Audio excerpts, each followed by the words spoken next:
بسم اللہ الرحمن الرحیم۔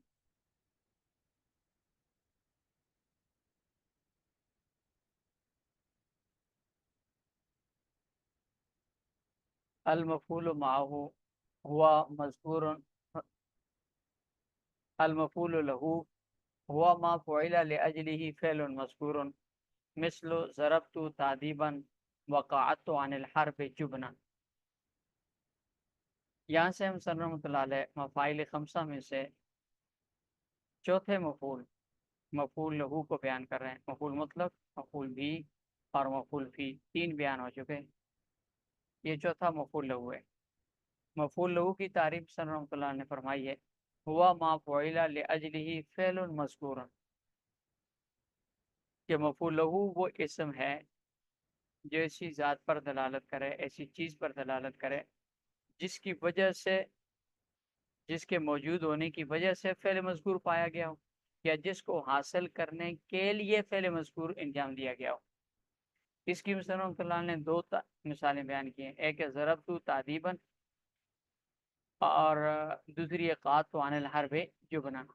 اس میں تعذیباً ادب سکھانے کی غرض سے ضرب فعل واقع ہوا ہے، اور قعدت عن الحرب جبنا، جبن بزدلی کی وجہ سے، موجود ہونے کی وجہ سے قعود فعل واقع ہوا ہے۔ میں نے اس کو مارا ادب سکھانے کے لیے، اور میں پیچھے بیٹھا رہا جنگ سے، جبن بزدلی کی وجہ سے۔ تو پہلی مثال میں فعل کی جو غرض ہے وہ حاصل کرنے کے لیے فعل ضرب واقع ہوا ہے، اور دوسری مثال میں پہلے سے فعل وہ سبب موجود تھا، اس کی وجہ سے فعل واقع ہوا ہے۔ یہ دو مثالیں اصل میں مصنف رحمۃ اللہ علیہ نے مفعول لہو کی دو اقسام کی طرف اشارہ کرنے کے لیے ذکر فرمائی ہے۔ پہلی قسم وہ ہے کہ جس میں مفعول لہو فعل مذکور کے لیے علت غایہ ہوتی ہے، یعنی مفعول لہو وجہ بنتا ہے فعل کے پائے جانے کی، سبب بنتا ہے فعل کے پائے جانے کی۔ جیسے تعذیب کا حصول یہ ضرب کے فعل پائے جانے کی وجہ بنا ہے، یہ علت غایہ ہے، اس کی وجہ سے، اس کے سبب سے فعل پایا گیا ہے۔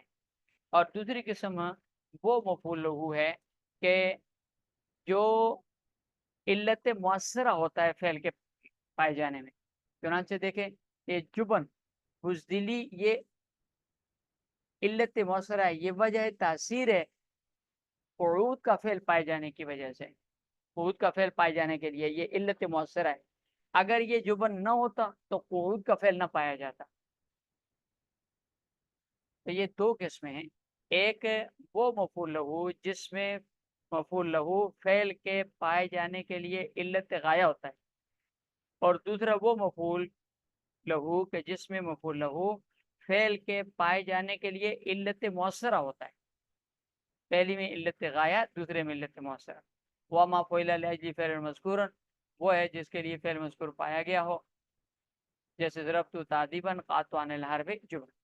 خلافاً للزجاج، اس مسئلے میں اختلاف ہے کہ مفعول لہو آیا مفاعل کی مستقل قسم ہے یا کسی اور مفعول کے تحت داخل ہے۔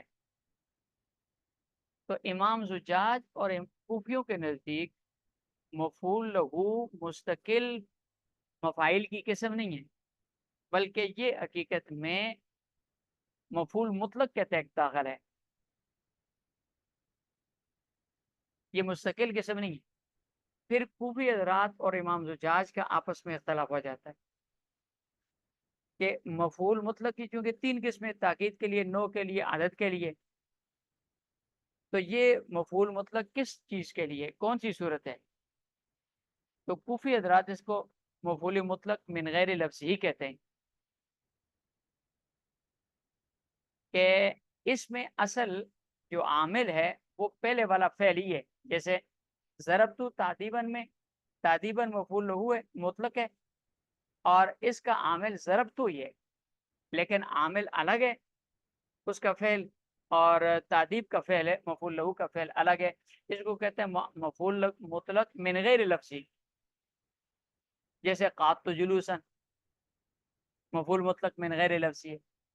اسی طرح قاتو عن الحرب جبنن، جبنن مفعول مطلق ہے اور اس کا فعل عامل قاتو ہے، جن میں دونوں کا فعل الگ الگ ہے۔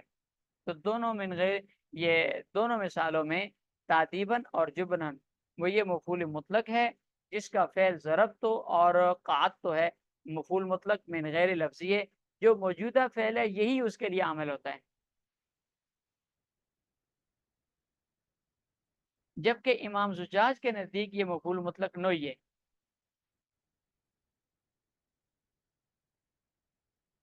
اور یہ مفعول مطلق تعدیباً اور جبنن یہ اپنے فعل کی نوعیت بیان کرنے کے لیے،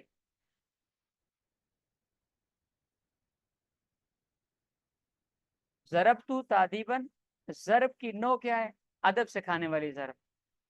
قعدت عن الحرب قعود کی نوع کیا ہے؟ جبن والی نوع۔ تو پھر امام زجاج کے نزدیک نوعیت بیان کرنے کی دو صورتیں، یا تو بحذف مضاف ہے، یہ تعدیباً کا مضاف، اور جبنن کا مضاف محذوف ہے، عبارت ہوگی ضربت ضرب تعدیباً، اور قعدت عن الحرب قعود جبن، ضرب تعدیباً ضرب مضاف ہے اور قعود جبنن میں قعود مضاف ہے، یہ مضاف محذوف ہے، اور یہ مضاف علت یہ بیان نوعیت بیان کر رہے اور یا یہ ہے کہ تعدیباً اور جبنن جیسے یہ دو مثالیں ہیں، یا اس کے علاوہ کوئی بھی مفعول مطلق ہے تو اس کے لفظوں سے فعل معذوف ہے، اور وہی اس کے لیے نوعیت بیان کرنے کا طریقہ ذریعہ بن رہا ہے۔ لہذا یہ ضربت تعدیباً جو ہے اس میں یہ اصل میں ہے ضربتہ و ادبتہ تعدیباً، اور قعدت عن الحرب جبنن ہے اصل میں قعدت عن الحرب و جبنت جبنن ہے۔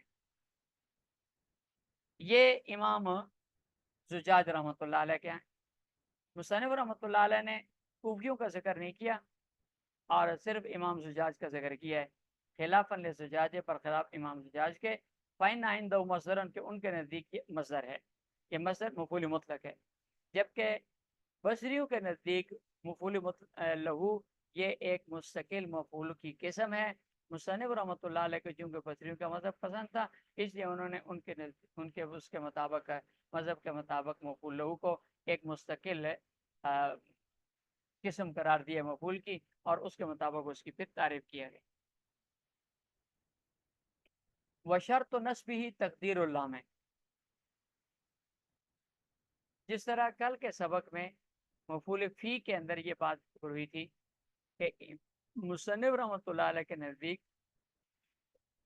مفعول فی کے منصوب ہونے کے لیے فی حرف جر کا مقدر ہونا شرط ہے، اس کی تعریف میں شرط شامل نہیں ہے حرف جر کا مقدر ہونا، فی کا مقدر ہونا۔ اسی طرح مفعول لہو میں مصنف رحمۃ اللہ علیہ کے نزدیک لام کا مقدر ہونا مفعول لہو کی تعریف میں شامل نہیں ہے، بلکہ لام کا مقدر ہونا مفعول لہو کے منصوب ہونے کے لیے شرط ہے، وہ شرط تو نصبی تقدیر اللام ہے۔